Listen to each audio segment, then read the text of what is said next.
हाय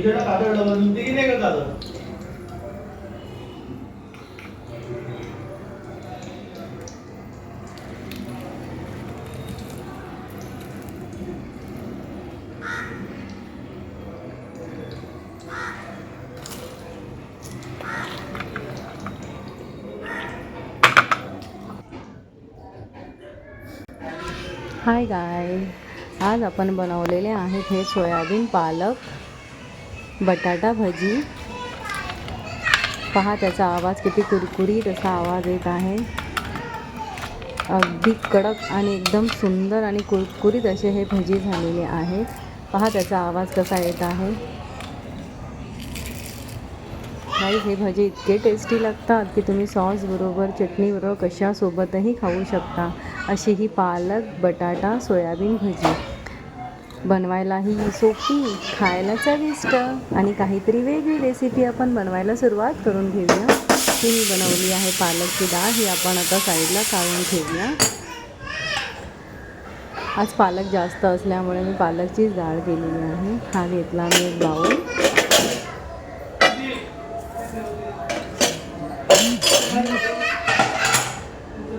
यात आपण टाकून घेऊया ही बारीक चिरलेली पालक। तिला मी छान अशी स्वच्छ पाण्याने धुवून घेतलेली आहे आणि तिला मी चॉपिंग करून घेतलेली आहे। एकदम बारीक कापलेलं नाही।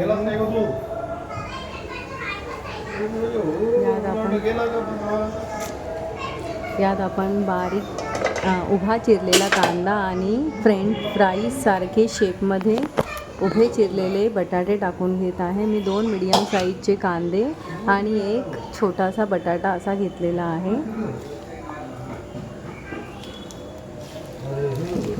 पहा मी कसे उभे चिरलेले बटाटे आहेत आणि उभा चिरलेला कांदा आहे, जसे आपण कांद्या भज्यांना चिरतो। ही आहे बारीक चिरलेली पालक।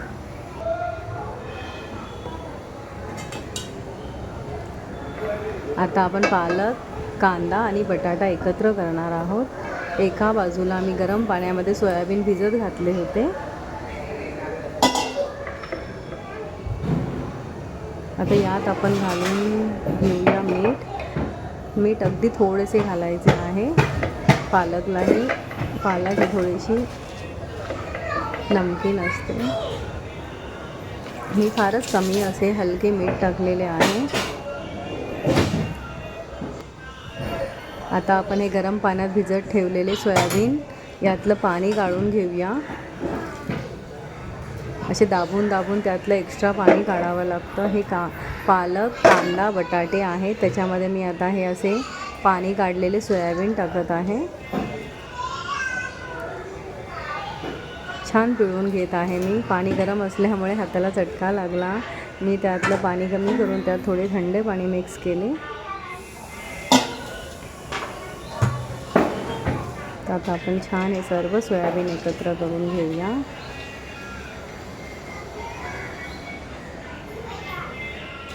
यात आपण थोडेसे बेसन घालूया। कांद्याला मीठ असल्यामुळे कांदा पाणी सोडतो, पालकही पाणी सोडते, त्यामुळे आपण लागेल तसे मीठ थोडे थोडे ॲड करत जाऊया। पुढे पुढे आपल्याला अजून पीठ लागणार आहे। हे आहे जिरे, 1 टेबलस्पून इतकं जिरं टाकलेलं आहे। हे आहे मॅगी मसाला, हा तर तुम्ही नक्कीच टाका। याने जो एक टेस्ट वेगळी येते ती एक वेगळ्या लेवलला जाते। हे आहे जिंजर गार्लिक पेस्ट, हे मी 1 टेबलस्पून इतकी टाकलेली आहे। संपत आलेली आहे माझी।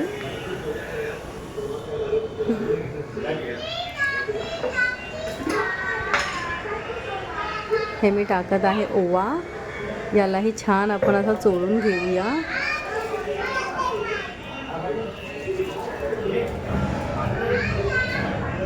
यामुळे आपल्याला पोटात भजी फुलणार नाही, म्हणजे पोट फुगणार नाही। हे घालून घेऊ आपण थोडेसे मीठ, जितकं आपण हे बेसन पीठ टाकलं तितकंच, त्यालाच फक्त चव लागेल इतकं। हे टाकले मी अर्धा चमचालाही कमी हळद। हे टाकले मी Kashmiri red chilli powder 1 tablespoon, half and half 1 tablespoon. आता अगदी थोडेसे पाणी टाकून घेऊया.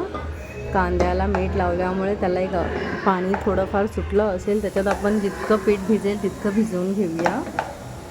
मग लागेल तसं हळूहळू थोडे थोडे पाणी आणि पीठ मिक्स करत जाऊया. छान एकत्र करून घेऊया गाईज.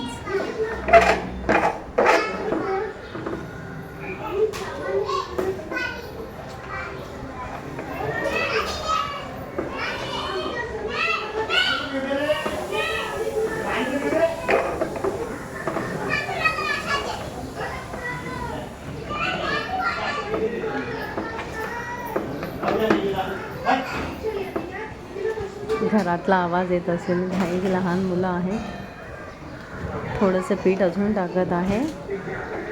हे मी एक चम्मच पीठ टाकलं असेल. तुम्ही तुमच्या अंदाजाप्रमाणे पीठ टाकत चला, जसं तुम्हाला पातळ घट्ट वाटेल तसं.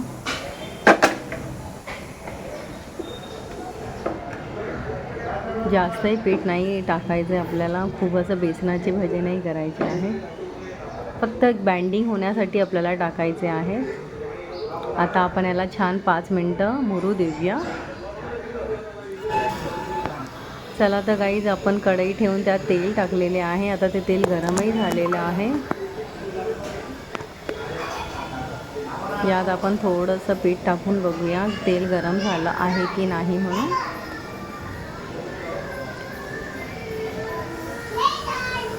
लहान मुलं असल्यामुळे खूपच गोंधळ चालू आहे घरात.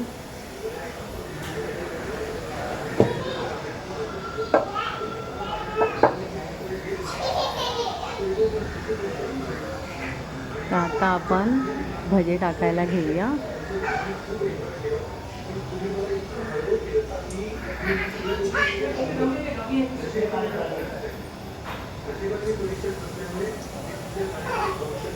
थोडेसे पीठ टाकून घेऊया. थोडंसं पीठ टाकून घेऊया.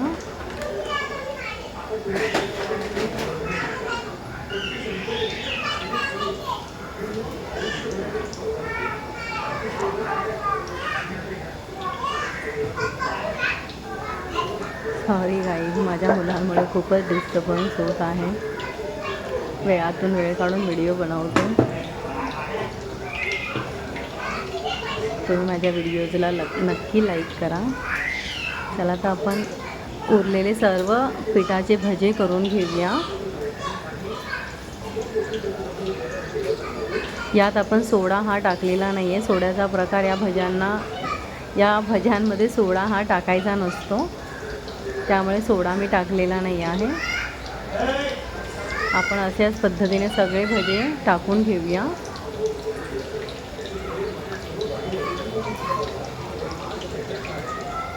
खूपच टेस्टी असे हे भजे बनतात.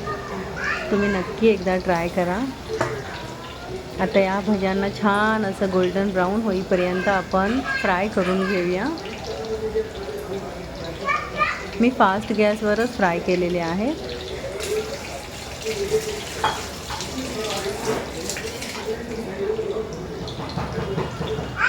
जर तुम्हाला माझ्या रेसिपीज आवडत असेल तर तुम्ही मला नक्की शेअर करा, लाईक करा आणि माझ्या चॅनलला सबस्क्राईब करा. आता आपण एका काटा चम्मचने हे भजे चिपकलेले आहे ते हळूहळू काढून घेऊया.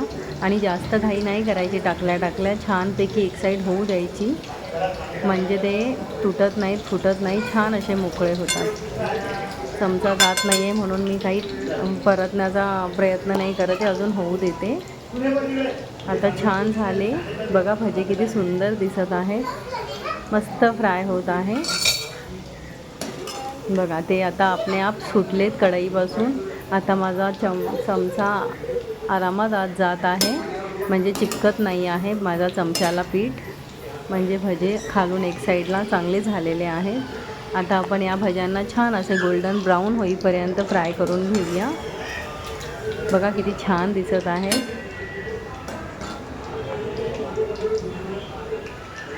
गाईज, कॅमेरा जरा ॲडजस्टमेंट होत नाही आहे म्हणून असं दिसत आहे. चला तर आपले हे भजे फ्राय झालेले आहे, त्यांना आपण प्लेटमध्ये काढून घेऊया.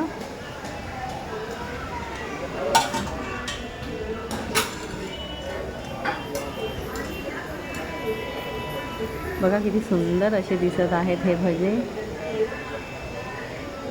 तेल काढून आपण हे सर्व भजे एका प्लेटमध्ये काढून घेऊया. माझ्या मिस्टरांना खूप घाई झाली आहे खायची. त्यांची प्लेट आपण रेडी करून घेऊया. आता दुसरा घाणाही मी अशाच पद्धतीने टाकत आहे.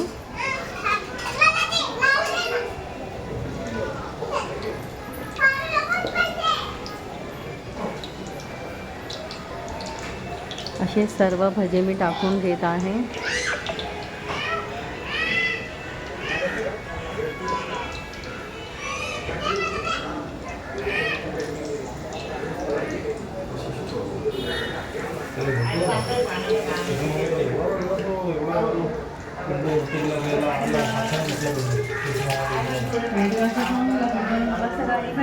तुम्ही नक्की एकदा ही रेसिपी माझी ट्राय करून बघा. तुम्हालाही फार आवडेल. हे भजे थोडे युनिक आहे, खायला वेगळी टेस्ट देते.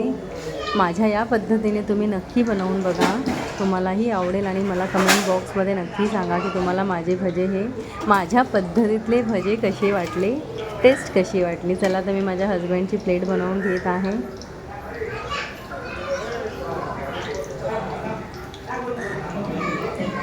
बघा गाईज किती छान दिसत आहेत. आणि आता मी तुम्हाला